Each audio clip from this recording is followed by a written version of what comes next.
అనకాపల్లి జిల్లా మేచేర ప్రాజెక్టు తాండవ రిజర్వాయర్ నుంచి ఆయకట్టుకు నీటిని విడుదల చేశారు. స్పీకర్ అయ్యన్న పాత్రుడు ఇక హోంమంత్రి వంగలపూడి అనిత పూజలు నిర్వహించి నీటిని విడుదల చేసి జలహారతి కార్యక్రమం నిర్వహించారు. నర్సీపట్నం, పాయకరావుపేట, కాకినాడ జిల్లా ప్రాంతాలకు తాండవ ప్రాజెక్టు ద్వారా పంటలకు నీరు అందుతుంది. అయితే గత ప్రభుత్వ కాలంలో తాండవను కూడా నిర్లక్ష్యం చేశారు. 7 లక్షల రూపాయలతో గేట్లు మరమ్మతులు చేయలేకపోయారని విమర్శించారు.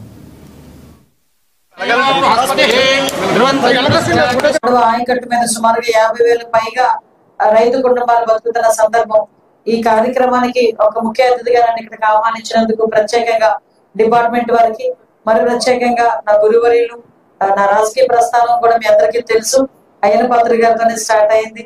ఎక్కడ కూడా అంటే ఏదైనా సూచనలు, సలహాలు ఇచ్చిన, కష్టకాలంలో నన్ను ఆదుకున్న, రాజకీయంగా నన్ను నిల్చోబెట్టిన నా గురువు గారు గౌరవనీయుల అయ్యన్న పాత్ర గారికి ప్రత్యేకంగా నేను ధన్యవాదాలు, నమస్కారాలు తెలియజేసుకుంటూ, గౌరవ ముఖ్యమంత్రి గారి ఆదేశాల మేరకు ఇరిగేషన్ మినిస్టర్ గారు మేము అందరం కలిసి కూర్చొని మన స్పీకర్ గారు వాళ్ళందరూ కూడా ఇచ్చిన సలహాల మేరకు ఎక్కడెక్కడైతే ఇలాంటి పట్టకాల మీద కానీ ఇలాంటి ఆయకట్లకు కానీ రిపేర్లకి కావాలో వాటన్నిటికీ కూడా నిధులు సమకూర్చే పరిస్థితి కూడా గౌరవ ముఖ్యమంత్రి గారు చేసినందుకు దీనికి సహకరించిన మన స్పీకర్ గారు అయ్యన్న పాత్ర గారికి ప్రత్యేకంగా నేను ధన్యవాదాలు, నమస్కారాలు తెలియజేసుకుని సెలవు తీసుకుంటున్నానండి. Thank you.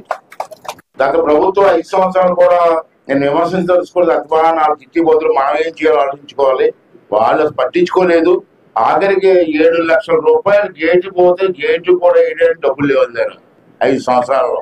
ఒక పండగ వాతావరణంలో ఇక్కడ గేటు లిఫ్ట్ చేయాలని ఉద్దేశంతో ముహూర్తం పెట్టడం జరిగింది. మా పెద్దలు పూజ చేసి రాబోయే పంట టైం అంతా కూడా సక్రమంగా వర్షాలు పడుతూ తాండవ నీరు కూడా ఉపయోగించుకొని రైతులందరికీ కూడా మేలు జరగాలని చెప్పి ఆ భగవంతుని కోరుకుంటూ ఇప్పుడు గేటు కూడా మనం లిఫ్ట్ చేయబోతున్నాం. అప్పుడు తాండవ గురించి ఎలాగ ఆలోచన పుట్టిందో మన అరకు తెలియదు, నాకే తెలియదు, మీకే తెలుస్తుంది.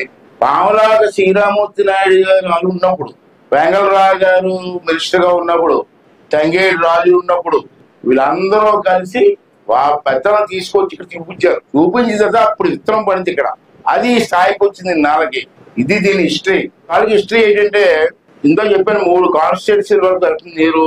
ఇది సుమారు 51,465 ఎకరాలకి నీరు ఇవ్వాలి. ఈ ప్రాజెక్ట్ డిజైన్. అందులో అనకాపల్లి జిల్లాలో 32,689 ఎకరాలు, కాకినాడ జిల్లాలో 18,775 ఎకరాలు,